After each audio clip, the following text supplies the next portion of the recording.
साथ की बात है। अभी साथ की बात करें तो हम 30 साल का हमारा साथ था ना, अब हमारा साथ में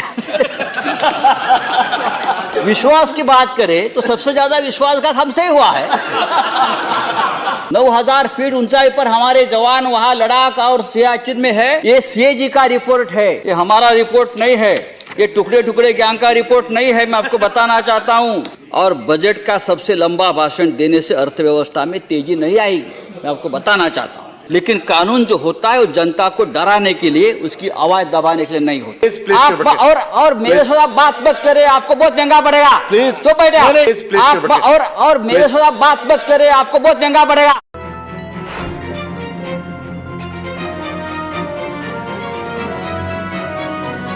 Sanjay Raut ji, Shri Sanjay Raut please. Deputy chairman sir, please please कृपया बैठकर बात करें। Sanjay Raut ji. Deputy chairman sir, राष्ट्रपति के भाषण पर पूरा सदन चर्चा कर रहा है, सुन भी रहे हैं। आजाद साहब की बात सबने सुनी है, भूपेंद्र यादव जी की बात भी सुनी है, सुखेंदु दादा की बात भी सुनी है। सर, राष्ट्रपति जी का जो भाषण होता है वो तो सरकार के मन की बात होती है। मन का आवाज सुनिए, बात एक व्यक्ति की होती है, आवाज ये सरकार की मन का आवाज है, वो भी हमने सुन ली। लेकिन देश में भी एक आवाज उठ रहा है, वो भी सुननी चाहिए।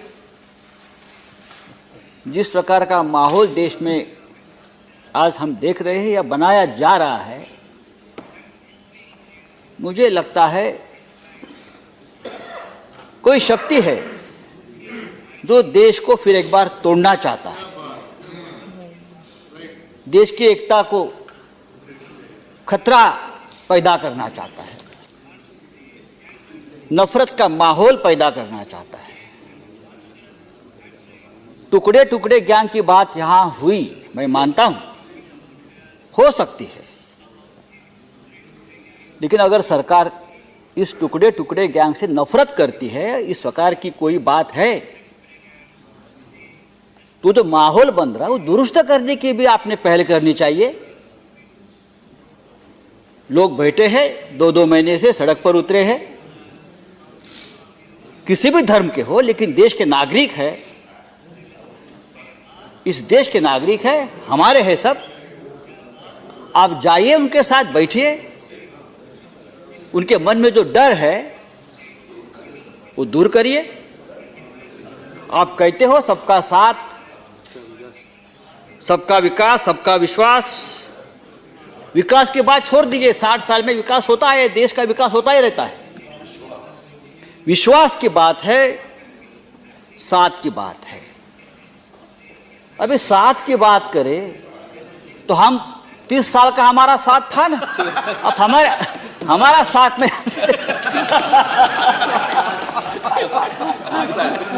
30 साल। विश्वास की बात करें तो सबसे ज्यादा विश्वासघात हमसे ही हुआ है। छोड़िए, तो ये जो बातें हैं राष्ट्रपति जी के भाषण पर होती है, हम बात करेंगे। लेकिन देश के सामने जो असली समस्या है उसको तो राष्ट्रपति जी ने अपने भाषण में टच नहीं किया। आपने कहा सबका साथ, सबका विश्वास के मंत्र पर सरकार चल रही है और सरकार पूरी निष्ठा, ईमानदारी से काम कर रही है। ये बात कहने की जरूरत क्या है? हमारे मन में कोई शंका नहीं है आपकी ईमानदारी के बारे में, तो आपके मन में कंफ्यूजन क्यों है ईमानदारी और निष्ठा के बारे में? ऐसा कौन सा माहौल है कि आपके मन में शंका है कि आप ईमानदारी के साथ काम कर रहे हो? सरकार ने कहा कि हमने 8 करोड़ गरीबों को मुफ्त गैस कनेक्शन दिए हैं, 2 करोड़ गरीबों को घर 38 करोड़ गरीबों के बैंक खाते खोले हैं, उसमें 15 लाख जब आएंगे तो बैंक खाते पूरे हो जाएंगे। 24 करोड़ लोगों को बीमा सुरक्षा कवच दिया है, 3 करोड़ लोगों से ज़्यादा लोगों को मुफ्त बिजली का कनेक्शन दिया। यह सब आपने दिया है, हम मानते हैं, लेकिन आपने इस लाखों करोड़ों बेरोजगार युवाओं को काम नहीं दिया है, जिसकी सबसे ज़्यादा ज़रूरत है। आर्थिक मंदी की वजह से इस देश में जो बेरोजगारी का राक्षस खड़ा हुआ है, देश में लगभग 1/3 युवा आज बेरोजगार है। 1 करोड़ युवाओं ने पिछले 1 वर्ष में नौकरी गंवाई है। अगर इसका जिक्र भी राष्ट्रपति जी अपने भाषण में करते तो हम इस भाषण का स्वागत करते। अगर आप ईमानदारी की बात करते हो तो ये भी ईमानदारी से बात कहने हो कि देश में आज सबसे ज़्यादा बेरोजगार पैदा हुए हैं। हर 2 घंटों में 3 बेरोजगार आज खुदकुशी कर रहे हैं। किसान नहीं, बेरोजगार भी खुदकुशी कर रहे हैं। बेरोजगारी से लोग परेशान हैं, जान दे रहे हैं, और आप जीडीपी बढ़ने की बात करते हो। अर्थव्यवस्था बर्बाद हो चुकी है, बेकार हो चुकी है, और बजट का सबसे लंबा भाषण देने से अर्थव्यवस्था में तेजी नहीं आएगी। मैं आपको बताना चाहता हूँ, 1 साल में एशिया की सबसे कमजोर करेंसी में से एक हिंदुस्तान का रुपया है। यह हमारी अर्थव्यवस्था है। कश्मीर की बात हो गई, कश्मीर की बात 370, 35 अच्छी बात है, हमने स्वागत भी किया था, लेकिन उसके बाद क्या हुआ कश्मीर में, जम्मू कश्मीर में? आप बताइए। महाराष्ट्र में 3 महीने में 14 जवान शहीद हुए। महाराष्ट्र के कश्मीर में 14। हमारे जवान आज भी शहीद होते हैं कश्मीर में, तो माहौल ठीक हुआ ये आप कैसे मान सकते हैं? कितने नए उद्योग वहां गए, कितने लोगों को रोजगार मिला है, आप बताइए। आज भी हम जाकर वहां 2 इंच की जमीन नहीं खरीद कर सकते, मुझे मालूम है। 370 निकाला है ना आपने, प्लीज। हम नहीं खरीद। मैं चाहता हूं वहां जाकर स्कूल निकालो, मेरे पैसे से मैं खरीदना चाहता हूं जमीन, आप मुझे दीजिए। मेरा चैलेंज है, मैंने बहुत कोशिश की है। फिर 370 आपने निकाला है। देखिए, कानून बनाए, कानून बनते हैं, लेकिन कानून जो होता है वो जनता को डराने के लिए, उसकी आवाज दबाने के लिए नहीं होता। जनता को एक सुरक्षा की भावना निर्माण करने के लिए होता है। लेकिन जिस प्रकार से कानून हम बनाने के लिए जा रहे हैं, बनाते हैं, उससे देश में सिविल वॉर लाइक सिचुएशन हो रही है। आप देखिए बाहर लोगों के मन में कितना डर है, भय है। कानून का डर होना चाहिए, मैं मानता हूं, लेकिन दहशत नहीं होनी चाहिए। ये कानून का राज है, कानून से चलेगा, संविधान से चलेगा, डॉक्टर अंबेडकर के संविधान से चलेगा, मैं मानता हूं। लेकिन जिस तरह से कानून से डर पैदा करके जो राजनीति होती है, इससे देश को खतरा है। आपने भाषण में हिंदुस्तान के डिफेंस सेक्टर के बारे में बड़ी बात कही है। सेनाओं को सुरक्षा बलों के पास पर्याप्त हथियार, सुरक्षा उपकरण, बुलेट प्रूफ जैकेट, उसके बारे में बात कही है। मैंने कल प्रधानमंत्री का भाषण सुना है। आपने कहा कि अगर हम मन में लाते हैं तो पाकिस्तान को 8-10 दिन में हम धूल चटाएंगे, हरा देंगे। हरा दो, मैं अभिनंदन करता हूं, लेकिन आपको मालूम है, मैं आपको बताना चाहता हूं हमारे देश के जवानों की हालत क्या है। हमारे जो पहला मिलिट्री फोर्स है, अखबार में भी आए हैं, सब फोर्स है, उसको सबसे ज्यादा आर्थिक मंदी का जो फटका बैठता है ना, वो बैठा है। सीमा पर तैनात जवानों को तनख्वाह नहीं है, 2 महीना से रेशन का भत्ता नहीं है, 3,500 रुपया मिलता है। बुलेट प्रूफ जैकेट नहीं है, स्नो बूट्स नहीं है। 9,000 फीट ऊंचाई पर हमारे जवान वहां लद्दाख और सियाचिन में है।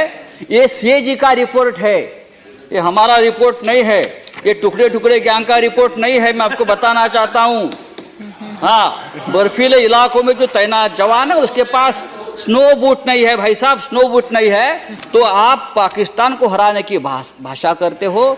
सबसे पहले हम हराएंगे, सबसे पहले हमारी फौज को उनकी जो ज़रूरतें हैं उनको जो रेशन का भत्ता है, उनके बच्चों को जो एजुकेशन का जो भत्ता मिलता है, उनको जो बूट, उनको जैकेट्स, उनको जो स्नो ग्लास मिलते हैं, वो नहीं मिल रहा है। वो आप पहले दीजिए, उस बारे में चर्चा करिए। ये बात तो चलती है, विकास की बात चलेगी, विश्वास की बात चलेगी, सबके साथ की बात चलेगी, सालों साल चलेगी। हम भी आपके साथ साथ विकास करते रहेंगे। देश है, आप मत बोलिए प्लीज आप, और मेरे साथ आप बात मत करें, आपको बहुत महंगा पड़ेगा। प्लीज तो बैठे तो बात पे राष्ट्रपति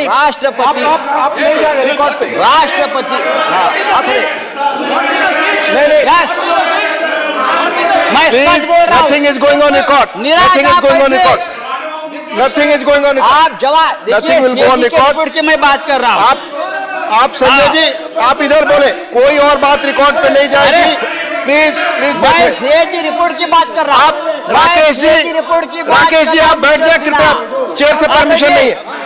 आप संजय जी इधर बोले, आप संजय जी आप चेयर को एड्रेस कर बोले। मैं मानता हूँ कि देश बनाने की जिम्मेदारी, देश की सुरक्षा की जिम्मेदारी हम सबकी है। हम सब देश बनाना चाहते हैं। प्लीज इसलिए राष्ट्रपति जी का भाषण मैं उसका अभिनंदन भी करता हूँ, लेकिन अगर ये कुछ बातें राष्ट्रपति जी के भाषण में आ जाती तो ये भाषण बहुत राकेश सिन्हा, नहीं आप अगर ऑब्जेक्शन है आप mister Rakesh Sinha, nothing is going on record. No no, CAG का रिपोर्ट है। अरे छोड़ mister Rakesh Sinha, nothing is going on record. आप इधर बैठो। ये सीएजी का रिपोर्ट है, आप पढ़ना सीखिए। मिस्टर राकेश सिन्हा, आप समझना सीखिए। हाँ अरे आपका टाइम आएगा। ये सीएजी का आप चेयर को एड्रेस करें। आप चेयर को एड्रेस करें। रिपोर्ट नहीं है। Nothing is going on record. आज का nothing is going on record. अरे छोड़ो संजय राउत जी, आप चेयर को एड्रेस करें। मैड हो गए संजय राउत जी, ये मैड हो गए आप। अरे छोड़ो प्लीज। यस प्लीज बैठे। आप चेयर को एड्रेस करें। आप चेयर को एड्रेस ये सीएजी रिपोर्ट है और प्लीज और ये पार्लियामेंट में रखा गया रिपोर्ट है। मेरा आग्रह है, कृपया आप जवाब दीजिए। प्लीज अपने अपनी जगह बैठे, उन्हें बोलने दे। ये रिपोर्ट जी आप संसद ने पेश किया है। ये रिपोर्ट संसद ने पेश किया है। अरे छोटा Rakesh Sinha ji, nothing is going on record. Rakesh Sinha ji, nothing is going on record. Desai ji, Rakesh जी,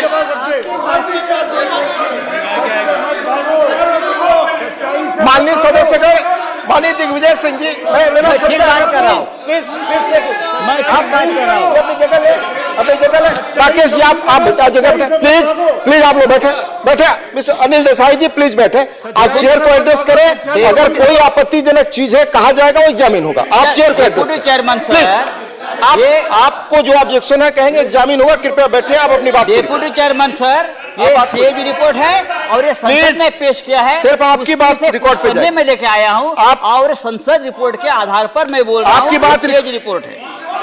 मैं इतना ही कहूंगा कि राष्ट्रपति जी ने जो भाषण किया है उसमें बहुत सी बातें अच्छी है, सरकार की हो, देश की हो, लेकिन ये सभी बातों का जिक्र होता तो ये भाषण और जोरदार मजेदार होता। मैं फिर एक बार कृपया नीचे बैठकर आपस में